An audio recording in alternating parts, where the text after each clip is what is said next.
Hey guys, and welcome to the Working Money channel. Check this out, guys. Apparently, there's another company called FileLedger. We are open source transparency on all levels. We are committed to contributing to the community, and as such, the majority of technology developed within the XRP ledger grant framework will be released as open source by us. We would like to thank Ripple for believing in our project. Another XRPL grant project coming through the gate. This one is called FileLedger. Haven't heard too much about this, but I saw this. The Wrath Economy did retweet this out, and so I thought I'd try to look into this further, but I could not find any more information.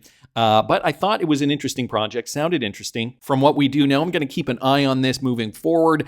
Going to keep moving. Danish fintech startup Franklin is partnering up with Ripple partnered Neum to revolutionize financial services for e-commerce businesses, guys. So Franklin, a Copenhagen-based fintech startup catering to e-commerce businesses, has announced a strategic partnership with Neum, which is a Ripple partner, an e-money institution, and Visa principal member. This partnership will enable Franklin's customers to access financial services provided by Neum, including Visa cards with 0.5% cashback on marketing purchases, as well as integrations with e-commerce platforms, marketing channels, and accounting systems. Neum's state-of-the-art technology aligns with Franklin's vision of providing tailored financial solutions for e-commerce businesses, aiming to challenge the traditional banking approach in this sector. The Danish startup has also received an investment of about 350,000 euro from various business angels, further supporting its goal for challenging traditional banking solutions for e-commerce businesses. And you guys can see here they are starting up their partnership with Neum, which is Ripple enabled. Franklin focuses on providing financial tools for e-commerce businesses. The company aims to empower e-commerce entrepreneurs by offering solutions that cater to their specific needs. So sounds as though it's a bit of a niche market here, looking to cater to specific customers, their e-commerce needs, all the tools that they are going to need. And I'm sure a lot of this too, considering these companies are streamlining payments, it would only make sense for them to find better solutions for all their other applications. So not just payments, but probably going to streamline the entirety of the business on some type of blockchain solution, whether it's the XRP ledger or something else. I have a feeling too that this is why companies, or rather Ripple, is introducing or providing support for companies that do want to build on the XRP ledger. Because, we talk about the use cases, we talk about the utility. This is what's going to drive XRP price. And XRP needs to be high for Ripple to succeed. If Ripple does want to succeed in that way, where they want to address multi-million, trillion-dollar types of payments, this is where the liquidity needs to be. So supporting these types of payment providers, obviously fostering more use cases on the XRPL, so not just for payments. So it would be incentive. I would think that they would want to incentivize a lot of these companies to do a lot of their cross-border transaction type business on the XRP ledger as well. So going to keep an eye on this partnership. Sounds very, very interesting. Going to keep moving, guys. ISO 20022. Let's do it. Posted this, the HKMA. Okay, so the Hong Kong Monetary Authority. For those of you guys who might not remember, Ripple does already have a partnership with the HKMA. Back in May of last year, they did partner up to do the EHKD pilot program using the new central bank digital currency platform. At that time, Ripple said that they're going to participate with the HKMA.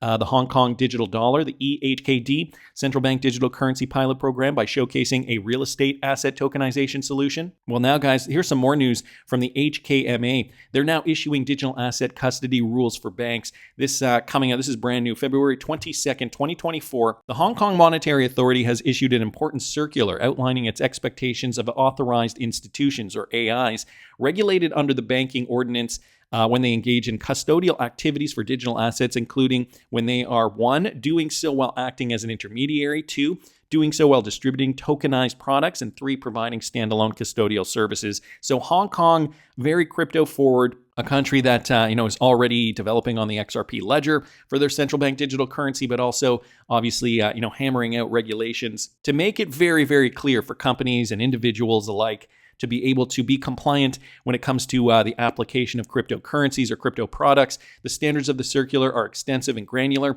while providing a degree of flexibility that is essential to reflect the broad spectrum of custody solutions and what good practice looks like as technologies evolve at a rapid pace. So Going to keep an eye too on the Hong Kong Monetary Authority and how they are regulating cryptos. Wanted to thank ISO 20022, let's do it, for posting that. Another great project here, guys, VeChain. They were just featured in a recent journal article. This courtesy of Eisenreich. And this is talking about the metaverse, okay? Comprehensive review, environmental impact and challenges. And so just to kind of get a sense of what's going on here, the metaverse, that has been something that developers have been working on for, well, it's been in the mainstream, I'd say, for the last 2 years.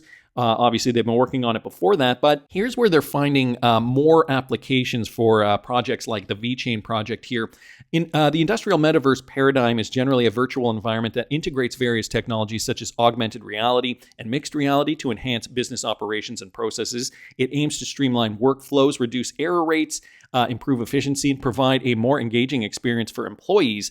The promise of the industrial metaverse to drive sustainability and resource efficiency is compelling. Utilizing advanced technologies like the industrial metaverse is essential for staying competitive in today's rapidly evolving business environment. So using the metaverse for not just for fun, but for business. And guys, here's how the metaverse can benefit from a project like VeChain, supply chain management and logistics. So we know VeChain has been, in the supply chain game now in the real world, not the metaverse, but now they're translating this technology to the metaverse. The supply chain transparency and insight into how goods are produced, stored, distributed, and sold with expand thanks to the metaverse. Additionally, the metaverse encourages collaboration up and down the supply chain, improving the effectiveness and efficiency of the entire chain. Examples of industrial metaverse use cases include VeChain and TradeLens.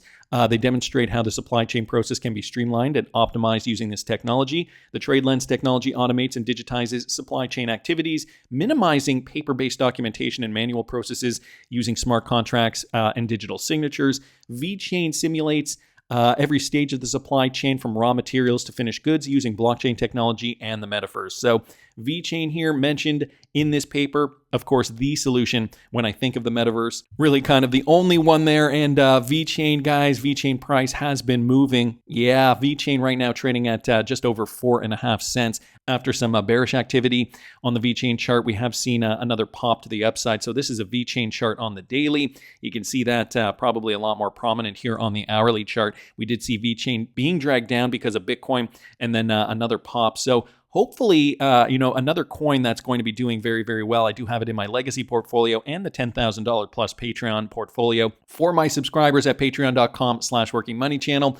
So you guys can find more information there if you're interested. Wanted to keep moving. This is another cryptocurrency in my legacy portfolio, which I am going to be talking about by the end of the week, guys, for the Patreon subscribers, either today or tomorrow. Algorand is planning to roll out a consensus incentive program by mid-2024. So this is brand new news from the Algorand Foundation, courtesy of Mr. Mann here. The program aims to incentivize the execution of consensus via blockchain rewards and its native token, ALGO. This initiative is part of an effort to yield a more decentralized and secure network, even in the context of a highly uniform token distribution. The implementation of these changes, is a work in progress with an expanded production rollout of consensus incentives by mid-2024. The program is designed to encourage active participation in the consensus process and to reward participants for their involvement. So there is a lot more development, a lot more going on behind the scenes at the Algorand Foundation. So Mr. Mann also wanted to share this clip with us too. Stacey Warden from the Algorand Foundation speaking about the digital euro, okay? It's already being used, guys, on the Algorand chain. And no, this is not a stable coin.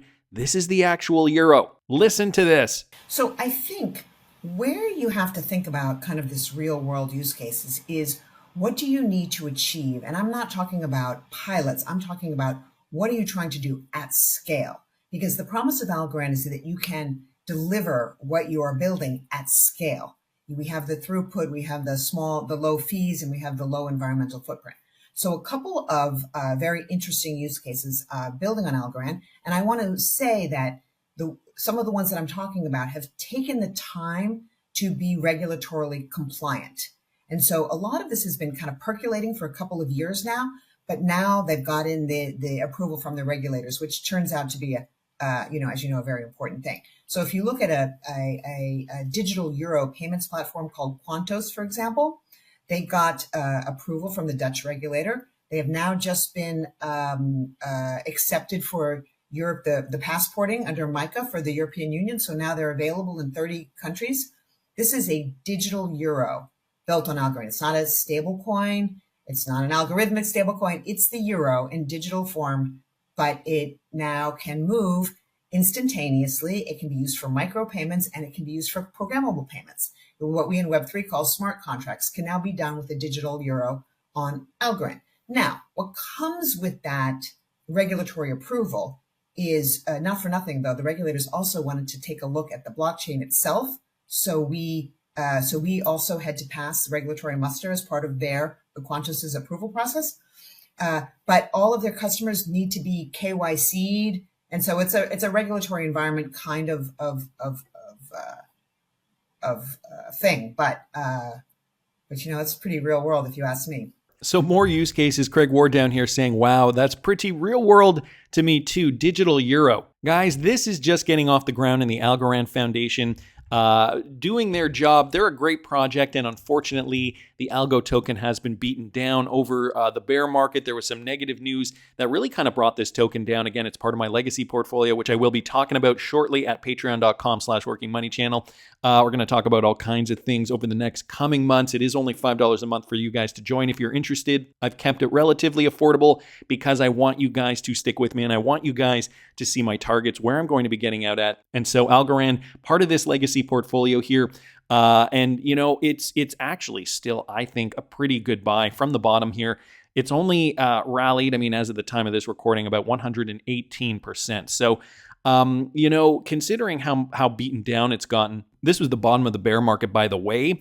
And so when it comes to this particular coin, there was a lot of negative news following that after December of 2022, and it's actually gone down about another 50% since then. And, it's a high performer like VeChain, and it's got a great team behind it. So I think a very good buy personally, but that's just my opinion. We've also got this guy's from Hugo Philly, and last year at our developer session in Dubai, Santiago Velez, okay, he and the team at XDeFi Protocol did a session with our team on what they were building. XDeFi is extremely exciting, and I'm very glad they chose the Flare network to build on. So just another announcement here, more recent announcement introducing XDeFi, world's first compliant decentralized futures protocol. KYC tokenization means no centralized entity involved, and Flare time series Oracle-driven futures market. So if you guys want to know about that, I will link this in the description for you. On top of which, we're also seeing this. Ripple is becoming a sponsor, or has become a sponsor of the Paris Blockchain Week this year, 2024, happening April 9th to 11th. So that's positive optics for Ripple. Don't really have much more to discuss when it comes to that, but having their logo everywhere and in the faces of regulators, right? This is a company that wants to do right and wants to be a preeminent company in the crypto space. They're trying to do it in the U.S. It's been very, very difficult because of, conflicting powers. Gary Gensler over there at the helm, senators like Elizabeth Warren trying to take down cryptocurrency. This is why it's great that we've got guys like John Deaton fighting the good fight. But just back to Ripple, right? They're trying to, make it very, very apparent that they are, one of the preeminent companies in this space. The cryptocurrencies that have the real world value, those are the cryptos that, a lot of us retail holders should be holding for the long term. Again, on my Patreon, I'm going to be talking about the percentages, what coins I'm keeping in full, what coins I'm going to be selling, the percentages too of my portfolio that I'm going to be keeping and selling. So all that stuff, I'm opening it up to everybody, keeping it transparent here. Digital Asset Investor also mentioning this. Okay, what's in store for retail crypto investors? This coming directly from a Ripple employee too. Emi Yoshikawa discusses, this new emerging asset class and what retail investors should expect from cryptocurrency. Listen to this. How do you think that will impact retail investors when it comes to cryptocurrency? Yeah, I think crypto definitely is going to be more and more important part of the retail investors' portfolio. Crypto assets are known to have a very low correlation with the existing traditional asset classes, and also is inflation resistant. And we started to see a variety of financial products leveraging crypto that is coming to the market. For example, Bitcoin futures and Bitcoin options, and also most recently Bitcoin ETFs. So this is a great move, and we will see more and more retail friendly products that will make crypto much more easily accessible.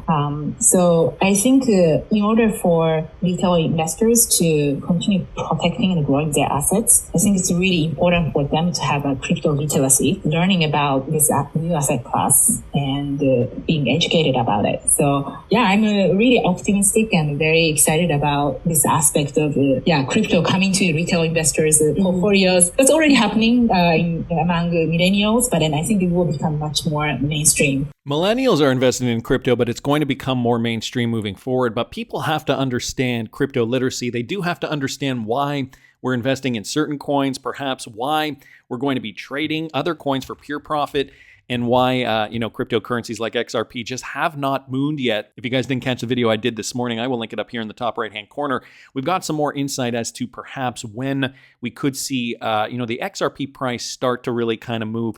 And we're taking cues from Bitcoin. Bitcoin is always the first mover in the space. So, you always have to kind of look to the king crypto to see what, the rest of the market is going to do. Anyway, wanted to thank Digital Asset Buy for posting that. Happen to see this too, guys. This is Ripple's Brooks and Whistle. So we've talked about crypto in a spec run. Emi Yoshikawa is saying, crypto literacy is going to be very important. Which cryptocurrencies you get into is going to be very important. I think it's been a no-brainer since day one. XRP, the use cases, the utility, the company Ripple that has been spearheading and rallying behind XRP utility since the beginning, they've been very successful too. Brooks Entwistle here also mentioning, what's happening in the APAC region with regards to XRP, with regards to crypto in general, and saying that we are at an inflection point. Listen to this. A use case for our XRP ledger and XRP, and built RippleNet, which is involved into a platform for cross-border payments with crypto native services on top. Think instant settlement, lines of credit, liquidity services.